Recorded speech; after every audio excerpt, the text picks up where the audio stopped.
warahmatullahi wabarakatuh. Kami dari kelompok 3 yang beranggotakan saya, Sadia Nurhidayati, kedua Ismi Mufida, ketiga Vinka Laurista Agatha, dan yang keempat adalah Arlinda Amalia Ismawati. Kami akan mempresentasikan hasil diskusi kami mengenai model-model RPP atau Rencana Pelaksanaan Pembelajaran pada kurikulum 2006 dan kurikulum 2013. Sebelumnya, pengertian RPP atau Rencana Pelaksanaan Pembelajaran merupakan suatu rencana, kegiatan dan prosedur dan pengorganisasian pembelajaran untuk mencapai suatu kompetensi dasar yang biasanya ditetapkan dalam standar isi dan dijabarkan dalam silabus. Selain itu, RPP adalah rencana kegiatan pembelajaran tatap muka untuk suatu pertemuan atau lebih. Sebagai seorang pendidik atau guru harus menyusun rencana pelaksanaan pembelajaran atau RPP secara lengkap dan sistematis agar pembelajaran berlangsung secara interaktif, inspiratif, menantang, memotivasi untuk peserta didiknya. Nah, dalam RPP tersebut memiliki beberapa komponen yang harus tercantum ke dalam RPP, seperti nama sekolah, nama mata pelajaran, jumlah pertemuan, alokasi waktu, dan materi, sumber belajar, dan sebagainya. Nah, penyusunan RPP atau Rencana Pelaksanaan Pembelajaran tersebut tentunya memiliki tujuan dan fungsi masing-masing. Tujuan dari Rencana Pelaksanaan Pembelajaran tersebut atau RPP yaitu untuk mempermudah, memperlancar, dan meningkatkan hasil proses belajar mengajar. Kedua, untuk melihat, mengamati, menganalisis, dan memprediksi program pembelajaran sebagai kerangka kerja yang logis dan terencana. 3. Untuk mengembangkan kreativitas dan inovasi guru dalam membuat RPP. Keempat, untuk menampilkan dan menyesuaikan karakteristik RPP sesuai dengan kondisi sekolah. Kelima, untuk meningkatkan dan mengembangkan profesional guru. Selain tujuan tersebut, tentunya ada fungsi. Fungsi RPP tersebut adalah sebagai acuan bagi guru untuk melaksanakan kegiatan pembelajaran agar pembelajaran tersebut lebih terarah. Yang kedua adalah sebagai pegangan guru saat mengajar agar kegiatan pembelajaran dapat terlaksana secara efektif dan efisien. Yang ketiga yaitu sebagai pedoman untuk merancang situasi emosional yang ingin dibangun, suasana yang menyenangkan dalam pembelajaran. Berbicara tentang RPP atau Rencana Pelaksanaan Pembelajaran, maka terdapat satu struktur yang tidak dapat dipisahkan, yaitu sebuah kurikulum. Kurikulum dan RPP atau Rencana Pelaksanaan Pembelajaran merupakan dua hal yang tidak dapat dipisahkan. Hal tersebut karena setiap perubahan yang terjadi pada kurikulum, maka akan terjadi suatu perubahan dalam RPP juga. Dalam pelaksanaan pembelajaran di Indonesia, terdapat beberapa kurikulum dari masa ke masa. Nah, salah satunya yaitu kurikulum 2006 atau KTSP dan kurikulum 2013. Di sini saya akan memaparkan materi model-model RPP kurikulum 2006 dan kurikulum 2013. Yang pertama, kurikulum KTSP 2006 menurut Permendikbud nomor 41 tahun 2007, yang di dalamnya terdapat identitas mata pelajaran, yaitu satuan pendidikan, kelas, semester, program keahlian, mata pelajaran atau tema, dan jumlah pertemuan. Kemudian ada standar kompetensi, kompetensi dasar, indikator pencapaian kompetensi, tujuan pembelajaran, materi ajar, alokasi waktu, metode pembelajaran, kegiatan pembelajaran, penilaian hasil belajar, dan sumber belajar. Kemudian menurut Dik dan Carey menyatakan bahwa di dalam rencana pelaksanaan pembelajaran terdapat 5 komponen, yaitu kegiatan prapengajaran, yang di dalamnya terdapat penyampaian motivasi kepada siswa, petunjuk tentang apa yang akan dilakukan siswa, memberikan siswa tentang keterampilan prasyarat yang dilakukan untuk pembelajaran yang akan diberikan. Kemudian yang kedua, penyajian informasi. Penyajian informasi kepada siswa dilakukan setelah ditentukan kompetensi yang akan dicapai siswa. Kemudian peran serta siswa. Kemudian ada pengajian. Terdapat 4 macam tes acuan patokan yang dapat dilakukan, yaitu tes tingkat laku masukan, kemudian pre-test, kemudian tes sambil jalan atau sisipan pada saat pelajaran, dan yang terakhir yaitu post-test. Kemudian ada kegiatan tindak lanjut. Kegiatan tindak lanjut merupakan bagian dari strategi tentang apa yang akan dilakukan oleh siswa sebagai hasil evaluasi yang diperolehnya pada post-test. Kemudian yang kedua, RPP Kurikulum 2013, yaitu menurut Permendikbud nomor 65 tahun 2013, yang di dalamnya meliputi identitas sekolah, yaitu nama satuan pendidikan, kemudian identitas nama pelajaran atau tema, kemudian ada kelas atau semester, kemudian ada materi pokok. Alokasi waktu yaitu ditentukan sesuai dengan keperluan untuk pencapaian kompetensi dasar dan beban belajar. Kemudian ada tujuan pembelajaran, kompetensi dasar, materi pembelajaran, metode pembelajaran, media pembelajaran yaitu berupa alat bantu dan proses pembelajaran. Kemudian ada sumber belajar, langkah-langkah pembelajaran, yaitu dilakukan melalui tahapan pendahuluan, inti, dan penutup. Dan yang terakhir yaitu penilaian hasil pembelajaran.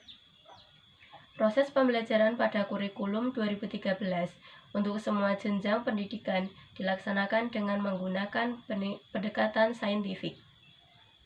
Kemudian yang kedua, menurut Permendikbud nomor 103 tahun 2014, yaitu meliputi identitas, yang di dalamnya terdapat identitas sekolah, mata pelajaran, kelas, dan alokasi waktu.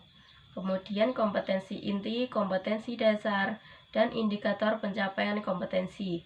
Kemudian materi pembelajaran, kegiatan pembelajaran yang meliputi pendahuluan, inti, dan penutup.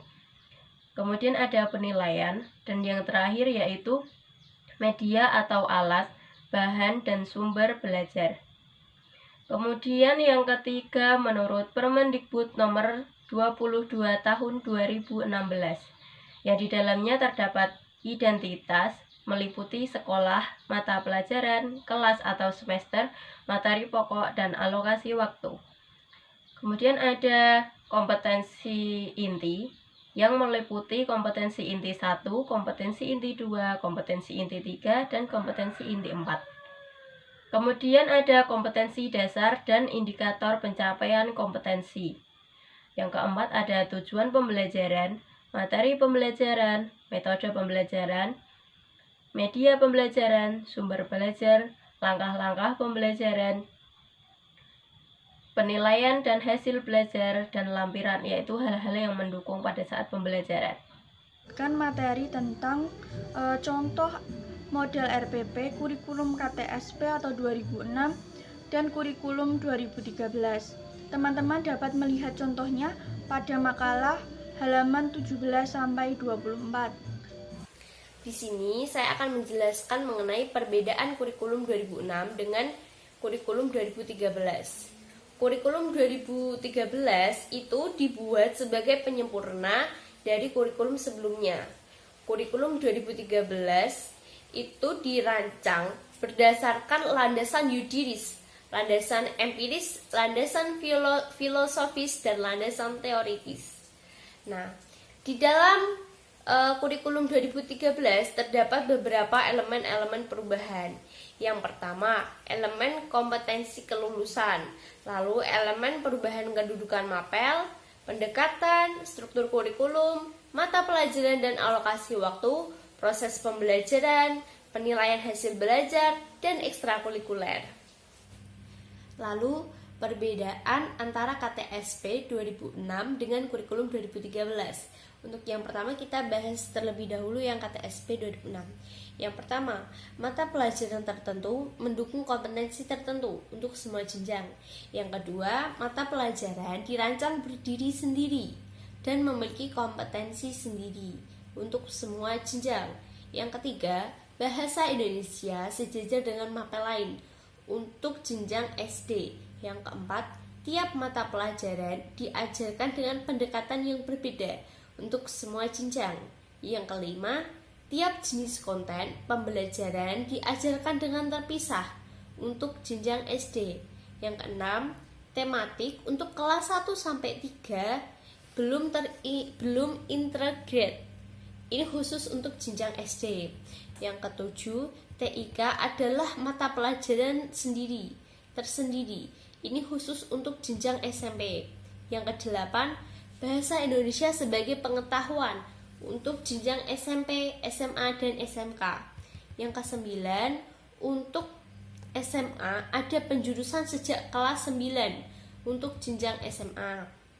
Lalu yang ke-10, SMA dan SMK tanpa kesamaan kompetensi untuk SMA dan SMK. Yang ke-11, penjurusan di SMK sangat detail sampai keahlian untuk SMK. Untuk yang kurikulum 2013, yaitu yang pertama, tiap mata pelajaran mendukung semua kompetensi untuk semua jenjang. Ini berbeda kayak yang di KTSP tadi, karena kalau KTSP itu satu mata pelajaran mendukung satu kompetensi saja. Terus ya, lanjut kita yang kedua, mata pelajaran dirancang terkait satu dengan yang lain dan memiliki kompetensi yang diikat oleh kompetensi inti tiap kelas untuk semua jenjang.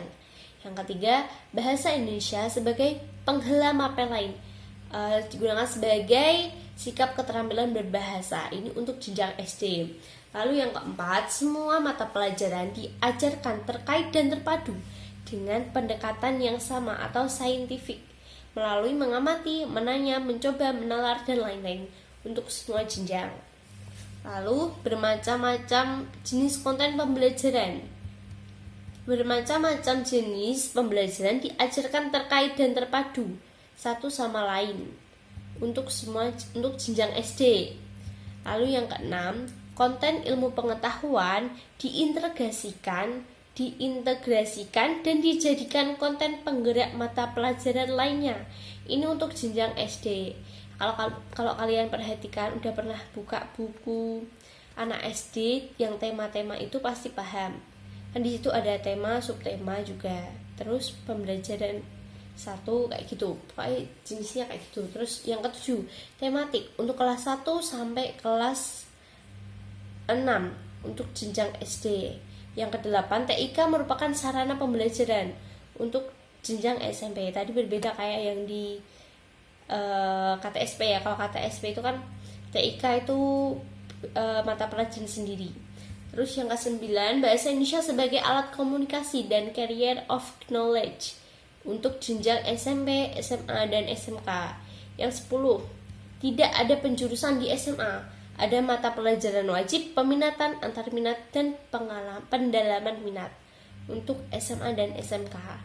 Ini pasti ngerti yang udah ngalamin, udah pernah ada di kurikulum 2013. Contoh kayak saya juga pernah peralihan antara 2006 dengan 2013 di SMA. Terus yang ke-11, SMA dan SMK memiliki mata pelajaran wajib yang sama terkait dasar-dasar pengetahuan, keterampilan, dan sikap. Ini untuk SMA dan SMK. Yang ke-12, penjurusan di SMK tidak terlalu detail atau sampai ke bidang studi di dalamnya. Lalu terdapat pengelompokan pembelajaran dan pendalaman untuk jenjang SMA dan SMK.